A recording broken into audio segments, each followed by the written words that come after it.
Assalamualaikum warahmatullahi wabarakatuh. Perkenalkan, nama saya Zeti Agustin. Di sini saya akan memaparkan mengenai pendidikan kewarganegaraan. Sebelumnya, izinkan saya untuk share screen lebih dahulu.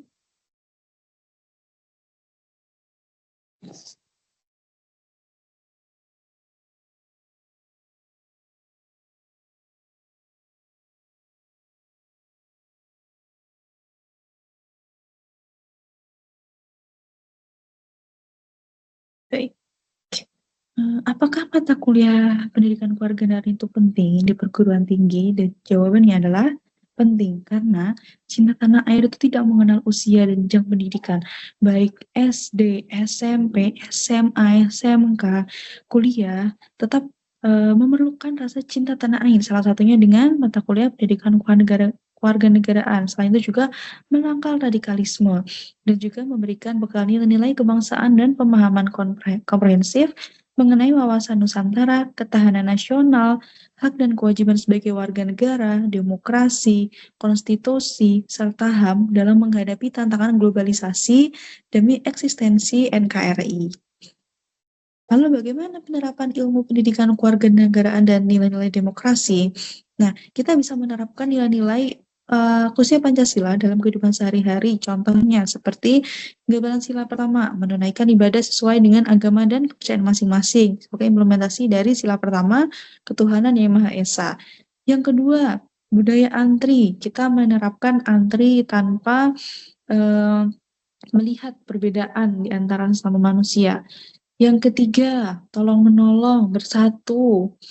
Dan yang keempat, contoh demokrasi, yaitu dari yang paling kecil kita memilih ketua kelas, ketua RT, kepala desa, ketua RW, dan lainnya. Dan yang kelima itu gotong royong. Nah, meskipun Indonesia sudah menanamkan nilai Pancasila, tetap saja ancaman itu tetap ada. Contohnya di bidang ideologi itu gerakan ingin mengganti Pancasila menjadi sistem khalifah yang digerakkan oleh Hizbut Tahrir Indonesia HTI. Kejadian ini berlangsung di tahun 2017. Nah, ini masih ada kemungkinan akan terjadi di kemudian hari. Solusinya bagaimana? Solusinya kalau memang ada organisasi yang mencurigakan, segera bubarkan organisasinya.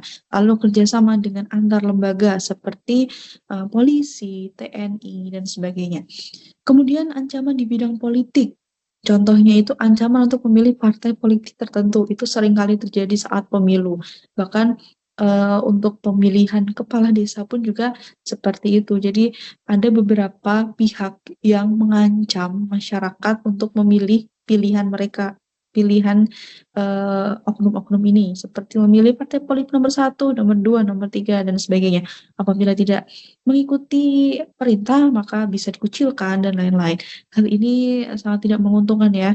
Jadi untuk solusinya, aparat memberikan perlindungan kepada setiap masyarakat untuk bebas memberikan pilihannya kepada siapapun. Kemudian ancaman yang ketiga dalam bidang ekonomi itu sangat banyak sekali, antara lain kesenjangan sosial dan juga pengangguran. Tingkat pengangguran di Indonesia itu sangat tinggi, dan kesenjangan sosial pun juga sangat banyak ya, sangat jauh. Ada yang kaya, ada yang miskin, ada yang bahkan tidak mempunyai tempat tinggal, tidak punya pekerjaan, dan hanya hidup di jalanan. Solusinya membuka lapangan pekerjaan baru, memberikan fasilitas pendidikan secara gratis, dan juga memberikan bantuan kepada masyarakat miskin untuk sedikit membantu beban mereka. Nah, ancaman yang keempat adalah ancaman bidang sosial budaya.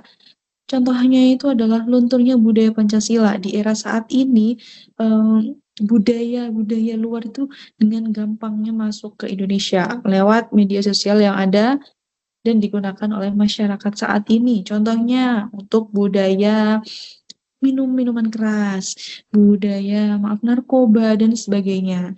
Solusinya dengan menanamkan nilai-nilai Pancasila seperti dengan diterapkannya pendidikan kewarganegaraan saat ini. Kemudian ancaman yang kelima adalah di bidang pertahanan keamanan, yaitu terorisme. Terorisme saat ini masih sering terjadi ya. Salah satunya seperti bom bunuh diri, terorisme di tempat-tempat yang terpencil, masih banyak sekali. Solusinya itu kerjasama antar lembaga, yaitu dari segi pertahanan, TNI, keamanan, polisi, baik di aparat desa, dan lain-lain. Nah, untuk tindakan preventifnya, kita harus mengedukasi masyarakat tentang bahayanya terorismenya dan dampak buruk yang dihasilkannya. Baik, sekian paparan dari saya.